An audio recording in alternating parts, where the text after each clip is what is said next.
আজকে একটা বিশেষ দিন, কারণ হচ্ছে আমার ছোট্ট মাম্মাটার জন্মদিন। আমার মাম্মাটার কিভাবে যে দেখতে দেখতে একটা বছর পার হয়ে গেল বুঝতেই পারলাম না। মনে হয় এই তো সেদিন আমার কাছে ছিল, এখন তার একটা বছর হয়ে গেল। দেখতে দেখতে আমার মাম্মাটা বড় হয়ে যাচ্ছে, এই আর কি। এখন এই যে আমার মাম্মাটার এক বছর পূর্ণ হয়েছে, এই জন্য জন্মদিন। মন তো কত কিছুই করতে চায়, কত কিছুই ইচ্ছা হয়, কিন্তু সাধ্য অনুযায়ী তো সব কিছু করতে হয়। কেউ বা বেশি করে, কেউ বা কম করে। এরকম আমরাও একটু আয়োজন করেছি বিশেষভাবে, কারণ আমার ছোটো মাম্মাটা তো অনেক ছোট, ও তো কিছুই বুঝতে পারবে না। তারপরেও মনের ইচ্ছা তো জাগেই যে আসলে আমার মাম্মাটার জন্মদিনটা আমরা কীভাবে সেলিব্রেশন করব। এই জন্য আমরা সকালে ঘুম থেকে উঠেই বিভিন্ন কাজে সবাই মিলে লেগে পড়েছি। আর আমার ছোট বোন সব কিছু রান্না করেছিল, সব কিছু গুছিয়ে এনেছিল। আর বড়দিদি একটু অসুস্থ ছিল, এর জন্য কিছু করতে পারছিল না। তারপরে ওর যখন ভালো লাগছে ও কিন্তু কাজ করেছে। আর আমি তো আছি এদিকে ওদিকে সব ধরনের কাজ করা, ওকে একটু আগে জগিয়ে দেওয়া। আর এই যে দাদা আসছেন, এটা হচ্ছে আমাদের মেশুর ভাই। দাদা এসে এই যে বেলুন টেলুন ফুলিয়ে একদম পুরো ডেকোরেশন করছে বার্থডে পার্টি যেহেতু। আর আমি জীবনকে একটু সাহায্য করে দিচ্ছি, কারণ বোন তো সারাদিন ধরেই কাজ করছে। ও তো ছোটো মানুষ, ও এত কিছু কি পারবে? ওকে যদি একটু সাহায্য না করে দিই তাহলে কীভাবে হয়? এই জন্য আর কি ওকে একটু সাহায্য করে দিচ্ছি।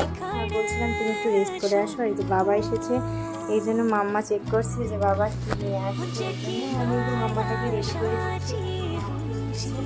এখন তো সবাই প্রায় চলে আসছে, অপেক্ষা করেছে। এই যে আমার মাম্মাটা তার মামুনি কোলে উঠেছে। মামা কিন্তু ভীষণ খুশি, ও কিন্তু কিছু বুঝতে পারছে না, তারপরেও ও অনেক খুশি। এই যে মা এখন আশীর্বাদ করে নিচ্ছে। আর মাকে খুব মিস করেছিলাম।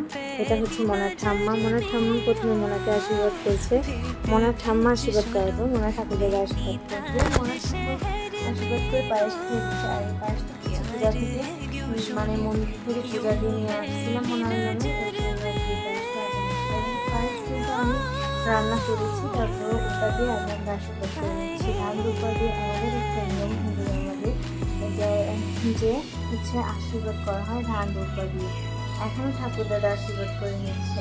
সবাই কিন্তু ভীষণ খুশি। আর ঠাম্মা ঠাকুরদাদা দাদু দিদার উপস্থিতি কিন্তু ভালোবাসা পাওয়াটা সবার মধ্যে থাকে না, সবাই কিন্তু এই ভালোবাসাটা পায় না, কিন্তু আমার মনে পেয়েছে সবার ভালোবাসা পেয়ে কিন্তু সে বড় হয়েছে। সবাই তাকে আশীর্বাদ করছে, আশীর্বাদ করবেন সে যেন অনেক বড় হয়ে ভালো মানুষের মতো মানুষ হতে পারে, সে সব সময় যেন সুস্থ থাকে। আর এই যে বাবা আশীর্বাদ করে তাকে টাকা দিয়েছে, সেই টাকাটা সে দাদাকে দেবেই না, একদম পুরো জোর করে নিচ্ছে। মনে কিন্তু ও দেবেই না, ও রাগ হয়ে যাচ্ছে ভীষণ। এখন যে তার মামুনি তাকে আশীর্বাদ করে নিচ্ছে, সে কিন্তু ভীষণ খুশি। সে একটুকু কান্না করছে না, সে কিন্তু কিছু বুঝতেই পারছে না যে আসলে তার সঙ্গে কী করা হচ্ছে, আসলে এটা কী, কিন্তু তারপর সে ভীষণ খুশি। আমাদের ছোটোবেলাটাও এইভাবে কেটেছে। আমরা চাই আমাদের সন্তানরা, আমরা যা কিছু করতে পারিনি বা পাইনি, আমাদের সন্তানরা সেটুকু পাক, ভালোভাবে মানুষের মতো মানুষ হোক, ভালোভাবে এইভাবে বড় হয়ে উঠুক। আর বড়দের আশীর্বাদ ছাড়া কিন্তু কোনো কাজে সফলতা পাওয়া যায় না। আর আমাদের তো ছোটোখাটো হোক বা বড় হোক, আমরা সবাই বড়দের আশীর্বাদ নিয়ে সামনের দিকে এগিয়ে যাই। এখন এই যে দাদা আশীর্বাদ করে নিচ্ছে, তার ছোটো মামা, বড় মামা আসছিল তার জন্মদিন অন্নপ্রাশনের সময়, আর এখন ছোটো মামা আসছে তার জন্মদিনের সময়, সেও একটু আশীর্বাদ করে নিল। আর এদিকে এই যে বোনও রেডি করছে তার জন্য পোলাও রান্না করেছিল, পোলাও সুন্দর করে সাজিয়ে নিয়েছে।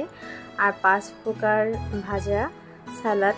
আর আমাদের যে কোনো অনুষ্ঠানে করি না কেন, সেই অনুষ্ঠানে 5 প্রকার ভাজা তো দিতেই হবে। আর ডেকোরেশনটা কিন্তু খুব সুন্দর হয়েছিল, ভাই আর দাদা দুজনে মিলে করেছে। আর মনি ছিল, মনি কিন্তু অনেক আগ্রহের সাথে এই জিনিসগুলো করতে আগিয়ে আসছে করার জন্য, বেলুনগুলো ফুলিয়েছে, সব কাজে ছিল। আর আমার বাবা কিন্তু অনেক ভালো, বাবা কিন্তু সব কাজে হেল্প করেছে আমাকে, সে পুরো মশলাগুলো ব্লেন্ডার করে দিয়েছে, অনেক কাজ করেছে, এমনিতে কিন্তু কাজ করতে চায় না। আর এই যে আমার মাম্মার জন্য একটা বারবি ডল কেক অর্ডার দিয়েছিলাম, সেটাই এই যে নিয়ে আসছে। এখন সব কিছু কিন্তু রেডি, আর নিচে হাতে এই সব কিছু সাজিয়েছে আমার বোনকে অনেক ধন্যবাদ। আসলে ছোটোখাটো কাজগুলো যে এতটার সাথেও করেছে। আর মাকে অনেক মিস করেছিলাম, কারণ এই কাজগুলো আমার মা করে, মা রান্নাবাড়া করে দেয়, সব কিছু করে। কিন্তু আজকে মায়ের দায়িত্বটা কিন্তু ছোটো বোন নিয়েছে। মানে বাড়ির সব কাজের দায়িত্বটা কিন্তু ছোটোদের উপর যেই পড়ে, চাপটা তার উপরই বেশি থাকে। আর আমার বোনও তাই করেছে। এখন যে ওখানে আশীর্বাদের পর্বটা শেষ করে এখন আমরা এই যে কেক কেটে নেব।